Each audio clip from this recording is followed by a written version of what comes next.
Many teenagers are dependent on social media because it allows them to interact with others, because it allows them to connect and interact through images and videos and discourse. Social media has become an essential tool for everyday social interaction as a result of the development and expansion of technology.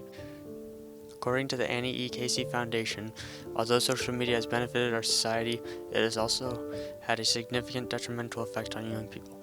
Teenagers' mental health has suffered as a result of this social media, and they are becoming an antisocial generation. Teenagers are fans of social networking sites like Instagram, Twitter, and TikTok. According to the Annie E. Casey Foundation, young adults who use these sites frequently experience negative effects on their mental health. The majority of teens' time is spent on social networking sites where they view the pictures and other content that their friends post, leading to social comparison. As a result, it encourages children to overanalyze themselves, which can negatively affect their body image and self-esteem and result in anxiety and depression. Social media and the internet in particular are becoming more and more prevalent in families and have had a big impact on their internal dynamics. Numerous research, such as the Annie E. Casey Foundation, have shown that how a family member's use of social media might have caused them to go apart. Teens and their families now live apart because of social media.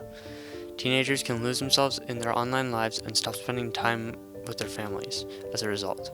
Teens and their friends are no longer as close as they once were because of social media. Instead of going out in person, they spend the majority of their time interacting online. It has reduced the amount of face-to-face interaction and connection among youth.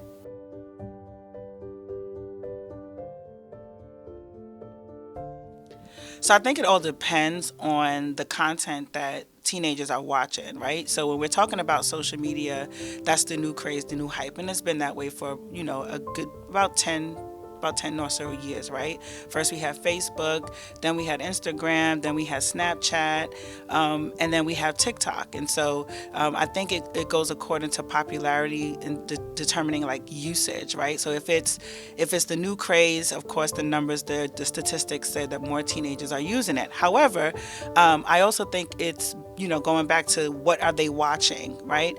We have some things that can be positive, that can be have a good social impact on a teen's mental health, social awareness, and building and creating, helping them enhance their social skills.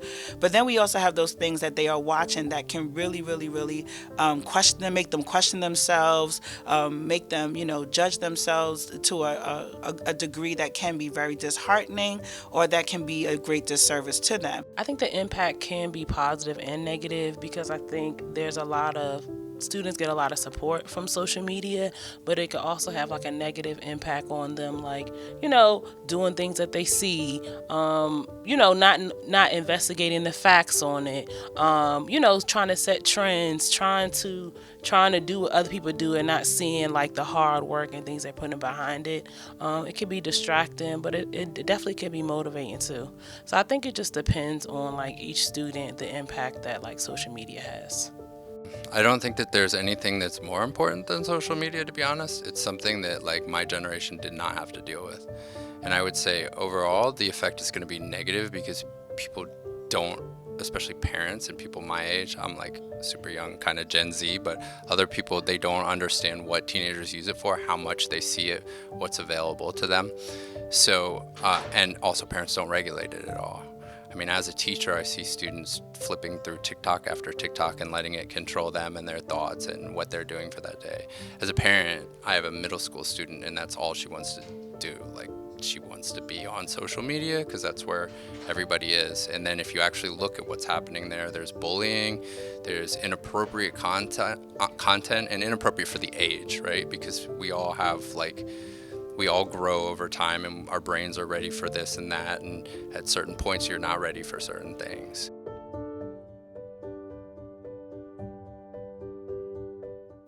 Keep it brief.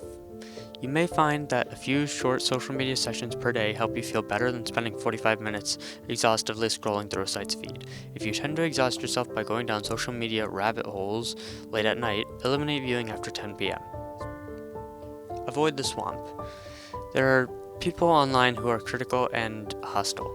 There are organizations that trade on creating controversy, anger, fear, and suspicion. If you come away from a conversation or site feeling angry, anxious, or depressed, that's a sure sign of toxic content. Keep away from it. Trim unwanted contacts. Over time, you have probably acquired many online friends and contacts, as well as people and organizations you follow. Some content is still interesting to you, but much of it might be boring, annoying, or irrelevant. Go through your list and unfollow, mute, or hide unwanted contacts. Try replacing them with a few motivational or funny sites that make you feel good. Be active rather than passive. People who use social media passively, just browsing and consuming others' posts, feel worse than people who participate actively, posting their own material and engaging with others online. Also, try to focus your online interactions on people you also know offline. Prioritize people. You'll connect better with the people in your life if you have certain times each day when your social media notifications are off. Don't check social media during meals with family and friends, when playing with children, or when talking to a partner. Make sure it doesn't interfere with work or school, and especially don't keep your phone in the bedroom, it disrupts your sleep. Take breaks. Schedule regular breaks from social media. Research has found that taking several days off can lead to significant improvements in well-being, depression, and anxiety. You can also cut back without going cold turkey. Limiting yourself to using Facebook, Instagram, and Snapchat just 10 minutes a day can result in less loneliness and depression. Don't let it replace real life. Tweeting with a friend can be fun, but make sure that those interactions don't become a substitute for talking face-to-face. Only a flesh and blood person sitting across from you can fulfill the basic human need for connection and belonging. Beware of addiction. If social media use is interfering with your relationships, self-esteem, work, or school, but you can't stop using it, you may be addicted. Learn more about the symptoms of social media addiction and what to do about it.